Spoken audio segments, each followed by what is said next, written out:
I think one of the big questions that comes up is what stops people from leaking the music, right? Like, Yeah. I pay for it.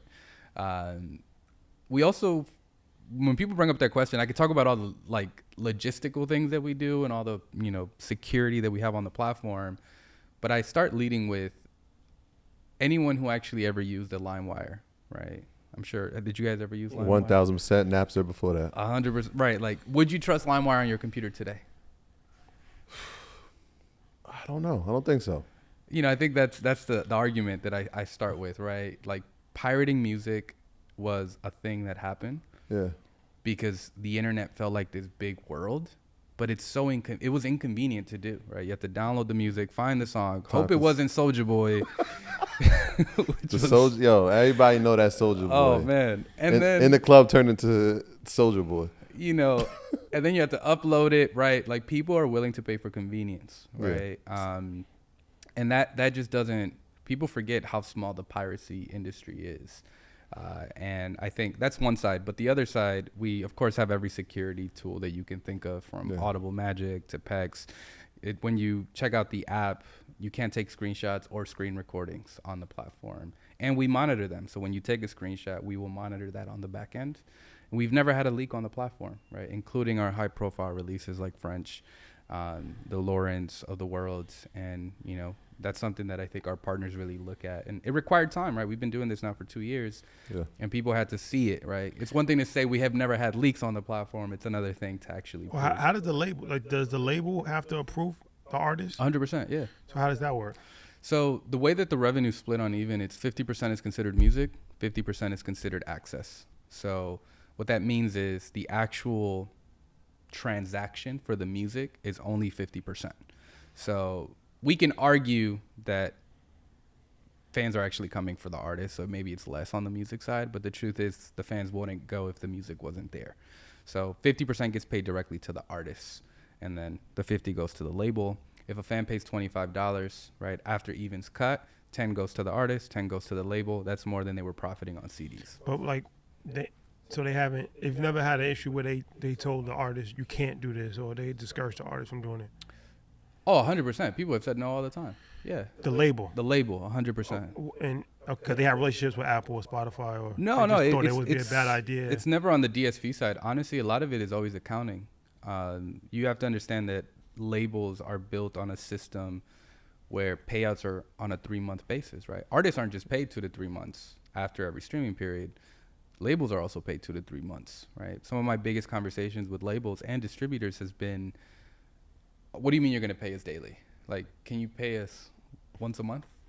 They don't want to get paid. They don't want to get paid daily. Why? Because they don't know they don't have the infrastructure for it, which is a part of the problem. And I think that's where the education side for us, where I'm always very transparent. I think one of the conversations that I had with a distributor, I was like, you sure you don't want to get paid daily? And they're like, no, we want to check at the end of the month. And I'm like, you don't know about a treasury account? And they looked at the room and they were just like, can we even do that? And I was just like, well, if you don't, I will, right? Like, I could escrow this money and hold it and build interest. But you should be doing that, right? Like, we shouldn't. And now we have partners that actually did that, right? This is a whole new revenue model as a platform, but since we're paying them daily, they can actually grow interest on their revenue, because when fans pay for subscriptions every single month, right? $10 or 12, 13, whatever it is, and they don't pay the labels until 3 months later, how much interest did that platform already make on that money before they pay out, right? And again, it depends on who I'm talking to. Sometimes I talk to people and they just look at me like I'm crazy. But I think that's the value. And I say the same thing to artists, right? Like, I try to educate as much as I can of, like, different tools. Me and LaRussell always talk about different tools, whether it's like a new bank he should check out, managing his expenses. I think that's been probably something that we want to dive into a little bit more. And we have some other stuff that we're going to be announcing this year around just financial literacy for our partners, because it's one thing to help people make their first dollar, their first 1,000 in music, which is happening every day on the platform.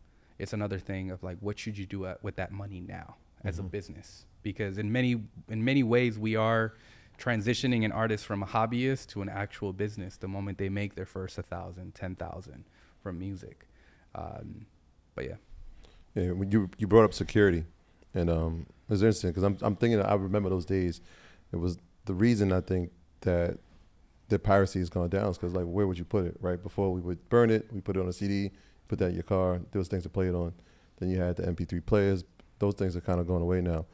So what are the challenges in security now? Because I think the number one asset now is the data, right? Like, that's the goal of this generation. So what measures are you putting in place?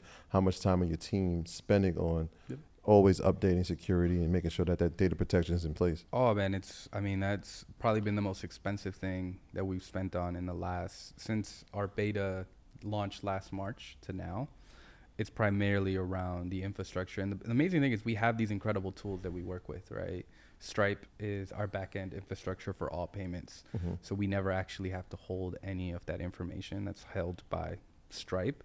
And the same thing on the data side with AWS. So AWS is basically our back-end and maybe everyone's back-end right now. Yeah. So we never want to take on any of that liability and hold any of that data. We work with our partners, and now even for our CRM tool where you get the emails, the phone numbers, we work with Superphone. So all of that is powered by Superphone, and they actually hold all of the data on their servers.